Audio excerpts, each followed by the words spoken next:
What is up, everyone? Today, Freakout. Mid-year book Freakout tag. I don't usually do tags, but this is like a pretty good tag just to talk about how my year's going so far and like, what do you guys think? Let's just get into it. People's intros are too long. We've got to just, let's go. Number 1.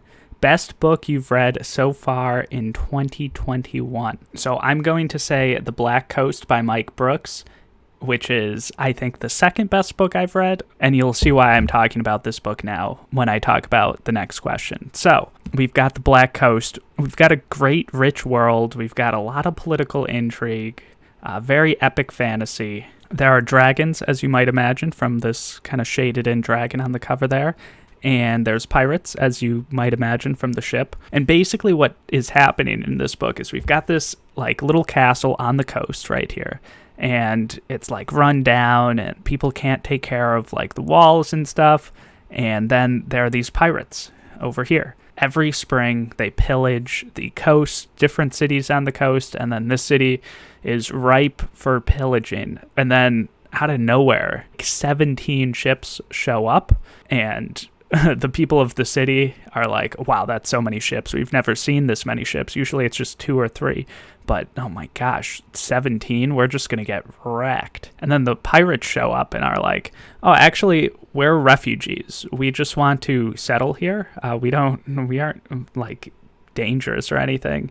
And then the people of the castle are like, oh, a likely story. This seems like some sort of trickery. I don't know. And it kind of goes from there. And then there are a few other points of view who are scattered around the world, and you kind of get a good sense of different things going on, and different cultures are okay with, like, different things. And it's cool to explore that. And, you know, like, it leads to some good cultural tension.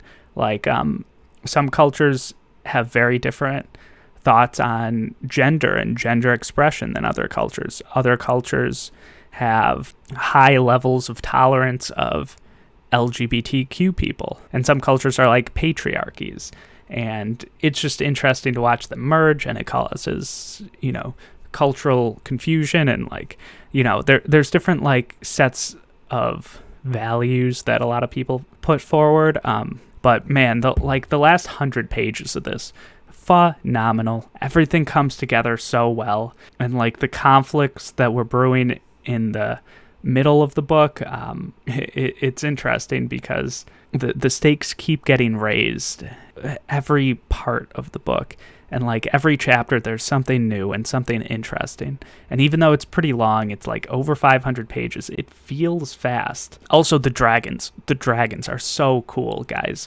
Think of it like Charles Darwin on the Galapagos Islands.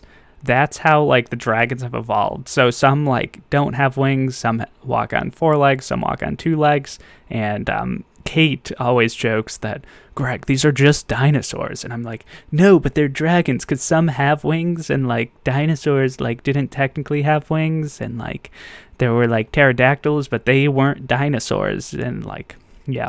So, I love the dragons. Or dinosaurs. If you want to call them dinosaurs, fine. They're dinosaurs, but they're awesome. So that was the second best book I've read in 2021.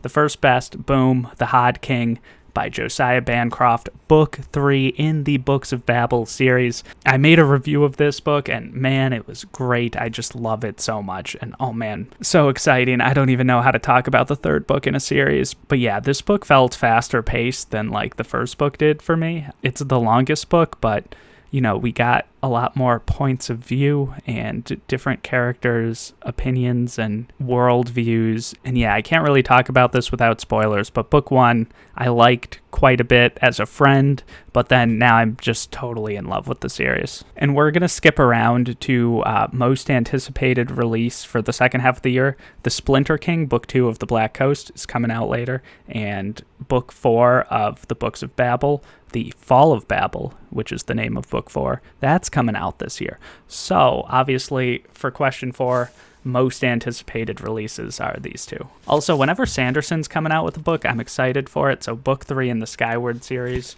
very excited, very anticipated. Number 3, new release you haven't read yet but want to. I kind of want to read Shadow of the Gods. I kind of want to see what all the fuss is about. So we'll go with that. People love John Gwen, which is why number 5, biggest surprise for me. Boom. You guys knew it was coming. Malice. My first rant review. Big rant. Actually, I think I was pretty respectful in that review, or at least I tried to be. I'm not going to just keep ranting about the same book.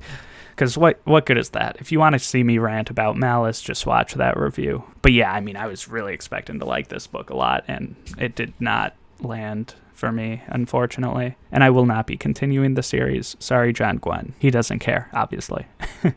Biggest surprise of the year? So, Six of Crows, I don't know. I don't really know what I was expecting. I guess, okay. So, here's the deal, guys. As a man on BookTube who doesn't read romance, people are like, yo, read this smutty awesome book with all this weird angsty teen romance stuff. And I'm not opposed to that. It's definitely not what I want to read all the time, but yeah, once in a while it's all right. And I don't know YA enough to know if I like it or don't like it. I feel like it's all right. I definitely like adult fantasy more. And I feel like people see me and are like, oh, he's uncomfortable talking about romance or his feelings or complex relationships or whatever. It's definitely not what I do on the channel, but I'm not actually uncomfortable talking about it. So people seem surprised, I guess is what I'll say, when I'm like, oh, let's talk about this romance, because it's not really what I talk about. So I get the surprise, I guess, but yeah. And I've implied that it's because I'm a guy. Maybe it's not because I'm a guy. Maybe it's just some other vibe I'm giving off. But I feel like I've noticed other guys kind of on BookTube having that sort of reaction as well to what people perceive their interests are and don't perceive their interests are. But because people were maybe expecting me to maybe not like this book, I thought that maybe it would be too YA-ish for me. So yeah. But I liked it. It's good.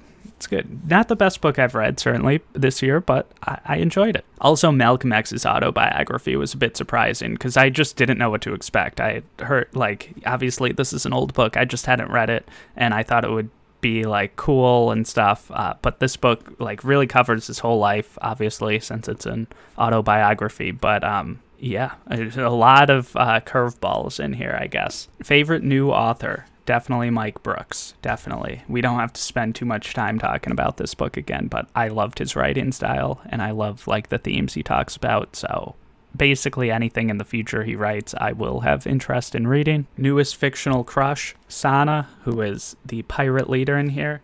She's pretty badass. I don't know. I don't really crush on characters in fantasy books, though. I'm not really a fanfic reader or anything. So yeah, we're going with Sana, but whatever. Newest favorite character? So all the Senlin books I've read this year, and Valletta is a character in the series, and she is a 16-year-old girl. She's had some hardships or whatever. I do enjoy her progression throughout the series so far, and I think in one of my reviews I called her the kid who has the audacity to see society in a better way, or poke holes in society. And when a kid, maybe it's a teenager, or maybe it's someone younger, asks very profound questions. They're like, where did God come from? Or what is love? And it's oh geez, why do people die? What are these questions? They're so profound that they've stumped philosophers for decades.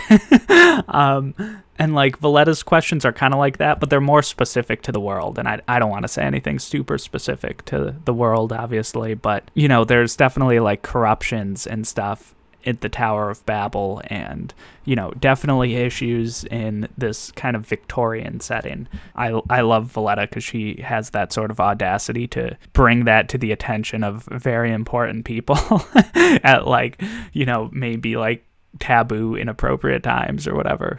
But yeah, she's great. Book that made me cry: The Shock Doctrine by Naomi Klein. Naomi Klein is great. She's one of my favorites. I just did a review of this book, and man, I don't really cry when I read books, but this is nonfiction. It talks about adversities and hardships and stuff that the US has kind of committed overseas, and not just the US, but like, Britain and some like private corporations and venture capitalists, and kind of like the effects that has had on societies and different countries' economies and stuff. And you've just got to be ready to hear about how kind of like venture capitalists buy up the entire public goods of a country, such as like their pension funds, their transportation funds, their copper mines, their oil, and the people get nothing in return. And they basically, privatize the gain, socialize the losses. You definitely get a pretty detailed depiction of how that affects different countries, and people go from like living in a democracy to living in a dictatorship with torture camps that are just massive, tens of thousands of people in torture camps, and obviously like everything else bad that comes with the police state, freedom of speech lowered, things like, a police state basically, for lack of a better term, and things like people can't buy food and stuff, and it's like, why did we participate in this as a country? What was the benefit? And it's like, all right, well, here was the benefit. There's, private companies making a ton of money, and like they basically get to drain the resources and, wealth of impoverished global South nations and make them more impoverished, essentially. So yeah, pretty sad, but extremely great read. Everyone should read this, to be honest. There's like so much intro history of the world of like, the last century. There's so much good, fairly basic economics and stuff like that. And it's, given to you in like a way that's not like overly academic or anything. It's pretty approachable. So yeah, The Shock Doctrine, Naomi Klein, boom. Books that made me happy. I will say The Black Coast again. I've used this so many times. Everyone kept asking me if this was a grimdark book, so maybe that like altered my expectations going in, and I'm like, I don't know, I'll figure out if this is grimdark when I'm reading the book. It's definitely not grimdark. And there were a lot of things that made me happy and just like pulled at different strings of my heart. The happy strings, the sad strings, but the happy strings of my heart got pulled more than the sad strings. Most beautiful book that I've bought or received this year. Look at this. I'm in the middle of reading this right now. I just love the look of this book. And I'm not loving the book so far, but beautiful. I love the blue and the orange color combination. I love the dragon, and the dragon is like raised up slightly off the page. I don't know what that's called, but yeah, like you can like feel the scales. Yeah, I don't know. I just like the look of this. Okay, I'm sorry. What book do you need to read by the end of the year? So many books, guys. So many books. All right, so we got a serious answer and a fun answer. Serious answer, Nelson Mandela's autobiography, A Long Walk to Freedom. I'm reading this in September, and it's a big book. It's a long book. We're going to read it in September, and it will be very informative, and hopefully I enjoy it. Especially after liking Malcolm X's autobiography so much, I think I'll really like this.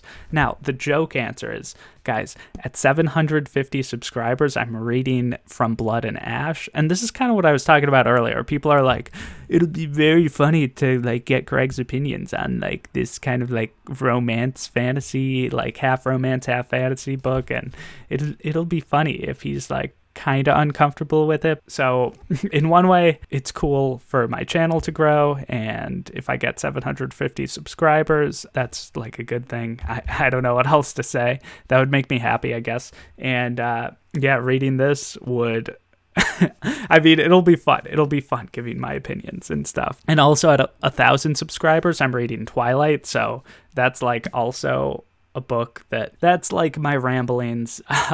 Subscribe if you want to see me read these like trolley romance books. All right. And yeah, that's everything. Do you guys like when I do tags? I don't know. I don't usually do tags. I like kind of prefer to just do a review and talk for like 7 minutes about a book or more. Sometimes more if you watch the Shock Doctrine review. But yeah, that's everything. Like, comment, subscribe, and join my Discord. See you guys next time.